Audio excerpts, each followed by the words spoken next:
Ευχαριστώ. Πιο κοντά το μικρόφωνο. Λοιπόν, όταν ο Θεός έπλασε τη γυναίκα, εργαζόταν αργά μέχρι την έκτη μέρα. Πιο αργά. Ένας άγγελος πλησίασε και είπε: Κύριε, γιατί σπαταλάς τόσο πολύ χρόνο για αυτήν? Και ο Κύριος απάντησε: Ξέρεις πόσες προδιαγραφές πρέπει να πληρεί για να την τελειοποιήσω? Πρέπει να μπορεί να κρατάει την καθαριότητα στο σπίτι της, αλλά πάνω απ' όλα να κρατάει την ψυχή της καθαρή. Να παίζει περισσότερους από 200 ρόλους και να μπορεί να φτιάξει όλων των ειδών τα φαγητά. Θα πρέπει να μπορεί να αγκαλιάζει πολλά παιδιά ταυτόχρονα. Να δίνει μια αγκαλιά που θα θεραπεύει οτιδήποτε. Από ένα πληγωμένο γόνατο μέχρι μια πληγωμένη καρδιά. Και να τα κάνει όλα αυτά μόνο με 2 χέρια. Ο άγγελος εντυπωσιάστηκε. Μόνο 2 χέρια, αδύνατο. Και είναι το βασικό μοντέλο, κύριε. Πολλή δουλειά για μια μέρα. Γιατί δεν περιμένεις μέχρι αύριο για να την ολοκληρώσεις? Όχι, είπε ο Κύριος. Είμαι τόσο κοντά στην ολοκλήρωση αυτής της δημιουργίας που θα είναι η αγαπημένη της καρδιάς μου. Θεραπεύεται μόνη της όταν με το στέλνει και δουλεύει 18 ώρες την ημέρα. Ο άγγελος πλησίασε και άνοιξε τη γυναίκα. Μα την έφτιαξες τόσο μαλακή, κύριε. Τελειώνω, δεν είναι καλό. Είναι μαλακή, είπε ο Κύριος, αλλά την έφτιαξα και δυνατή επίσης. Δεν διανοείσαι πόσα βάρη μπορεί να αντέξει στους ώμους της και παρόλα αυτά να απεξέλθει. Μπορεί να σκεφτεί, ρώτησε ο άγγελος. Ο Κύριος απάντησε: Όχι μόνο να σκεφτεί, αλλά να αιτιολογήσει και να διαπραγματευτεί. Ο άγγελος άγγιξε της γυναίκας στο μαύρο.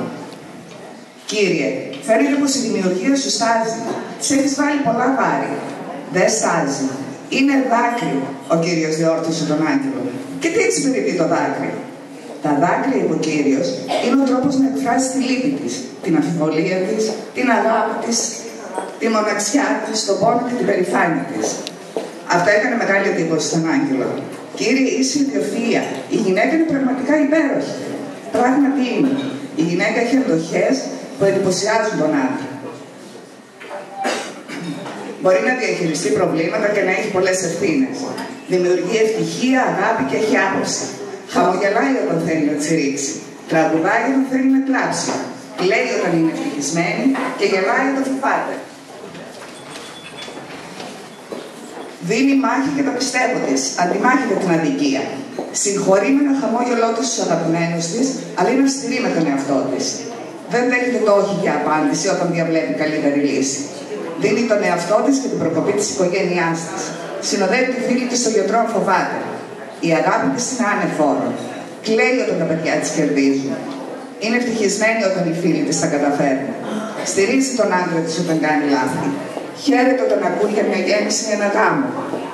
Είναι συντετριμένη όταν χάνεται κάποιος συγγενής σε φίλος. Αλλά παρόλα αυτά βρίσκεται δύναμη να συνεχίσει τη ζωή. Γνωρίζει πως ένα φίλο και μια αγκαλιά θεραπεύουν μια πληγωμένη καρδιά. Κύριε, την έχεις κάνει τέλεια, είπε ο άγγελος. Δεν έχει κανένα ελάττωμα. Και ο Κύριος απάντησε: Ναι, είναι σχεδόν τέλεια. Μόνο ένα ελάττωμα έχει. Ξεχνάει τι αξίζει. Να πω και κάτι για εσάς. Ότι μια που είναι εδώ πέρα, θα ήθελα να εκφράσω το θαυμασμό μου σε όλες εσάς τις γυναίκες που κρατάτε το σύλλογο έτσι όπως το κρατάτε, που αβίαστα και άκοπα δίνετε το καλύτερό σας σε αυτό, με κόστος τον ελεύθερο χρόνο σας. Χάρη σε εσάς κρατιέται ο σύλλογος ζωντανός, καθαρός και όμορφος. Γιατί κακά τα ψέματα, όπου μπαίνει το χέρι της γυναίκας, το έργο τελειοποιείται. Η γυναίκα είναι αυτή που δίνει τις αξίες, που κρατάει τις παραδόσεις, που γαλουχεί τα παιδιά της να γίνουν σωστοί άνθρωποι. Είναι αυτή που δίνει και εμπνέει τα ιδανικά της ζωής. Είμαστε εμείς οι γυναίκες οι κλειδοκράτορες αυτών των αξιών. Και τώρα, περισσότερο από ποτέ, οι καιροί απαιτούν να αντισταθούμε στη χαλάρωση των αξιών, στη χαλάρωση της κοινωνίας, των ηθών και των ευθύνων. Το βάρος πέφτει σε εμάς τις γυναίκες και πρέπει να το κάνουμε για να δώσουμε το παράδειγμα. Να δίνουμε ό,τι μπορούμε χωρίς αντάλλαγμα. Γιατί το προστάζει η ψυχή μας, γιατί το θέλουμε. Γιατί οι γυναίκες με ήθος δεν απαιτούν και δεν εκβιάζουν αισθήματα και συμπεριφορές. Χαρίζουν τα πάντα και μετά απομακρύνονται. Ευχαριστώ πάρα πολύ.